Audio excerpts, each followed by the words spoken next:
김명수 기자, 연합뉴스에 따르면 사의를 표명한 추미애 법무부 장관의 재신임을 요구하는 청와대 국민청원에 참여한 인원이 20만 명을 넘어섰다. 재신임 요구 청원은 추 장관이 사의를 표명한 다음 날인 17일 올라왔다. 17일 청와대 국민청원에는 추미애 법무부 장관에 대한 대통령님의 재신임을 요구합니다라는 제목의 청원이 게시됐다. 이 청원은 19일 오전 9시 기준 참여 인원이 22만 명을 기록했다. 청원인은 자신을 검찰개혁과 조국대전의 작가 김도일이라고 소개하며 검찰개혁의 성공적인 완성을 위해 추 장관에 대한 대통령의 재신임을 요구한다고 밝혔다. 그는 윤석열 총장 이하 검찰 수뇌부들은 여전히 개혁에 저항하는 모습을 보이고 있다며 대통령의 검찰총장 징계, 재가와 무관하게 개혁에 저항하겠다는 항명과 다름없다고 주장했다.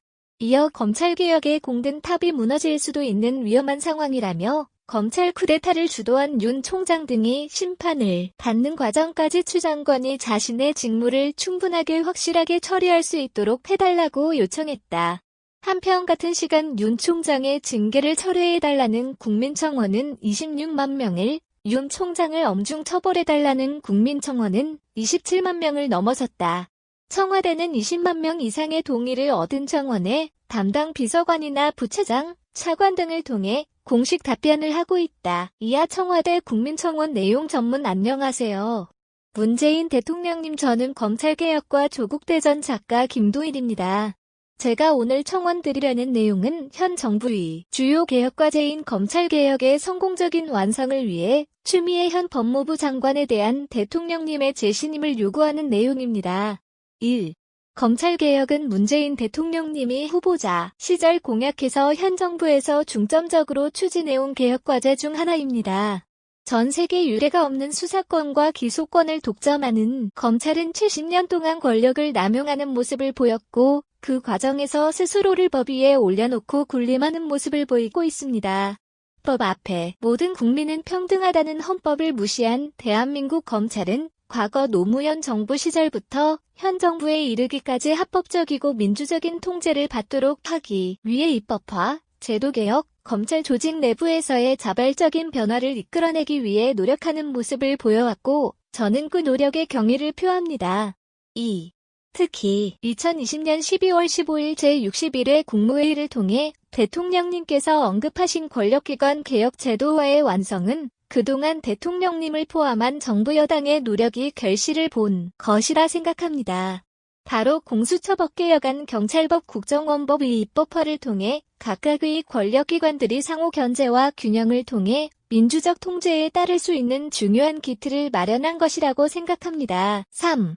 검찰개혁을 포함한 권력기관 개혁의 제도화에서 가장 헌신적인 노력을 아끼지 않은 강요를 굳이 꼽자면 추미애 법무부 장관을 언급하지 않을 수 없습니다. 전임자였던 조국 전 법무부 장관이 개혁에 저항하는 검찰 조직의 불법적인 검찰권 남용에 의해 본인을 포함한 가족 모두가 인권과 명예가 심각하게 실추된 상황에서 선뜻 그 소임을 이어받아 1년 동안 본인의 정치 생명을 포함한 가족들의 위협까지 무릅쓰고 검찰개혁에 앞장섰기 때문에 가능한 결과라고 감히 말씀드리고 싶습니다. 4. 하지만 현재 입법화가 되었다고 제도의 완성이라고 할 수 없습니다. 제도는 결국 사람에 의해서 운용되는 것이고 입법 초기 단계의 취지에 맞게 정착이 되는지 확인하고 조율하는 것도 역시 조직의 구성원들이 해야 하는 일이기 때문입니다. 특히 이미 청와대를 대상으로까지 수사권과 기소권을 남용해서 연성 쿠데타를 시도한 윤석열 검찰총장 이하 검찰 수뇌부들은 여전히 개혁에 저항하는 모습을 보이고 있습니다. 대통령님과 법무부 장관 그리고 여당에서는 합법적 절차를 통한 개혁을 차근차근 만들어가고 있지만 정작 검찰권을 여전히 장악하고 있는 검찰 수뇌부는 개혁에 저항하기 위해 법적 절차를 지키지 않는다는 심각한 모순을 보이고 있습니다. 5.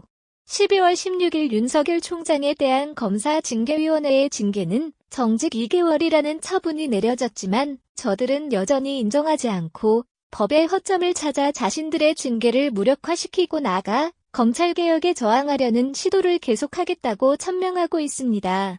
대통령님의 재가와 무관하게 개혁에 저항을 하겠다는 항명과 다름없다고 생각합니다. 6.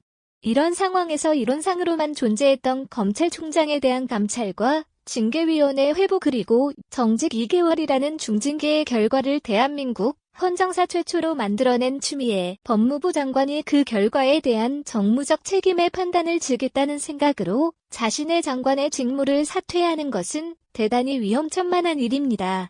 자칫 현재까지 힘들게 쌓아온 검찰개혁의 공든 탑이 무너질 수도 있는 위험한 상황입니다. 7.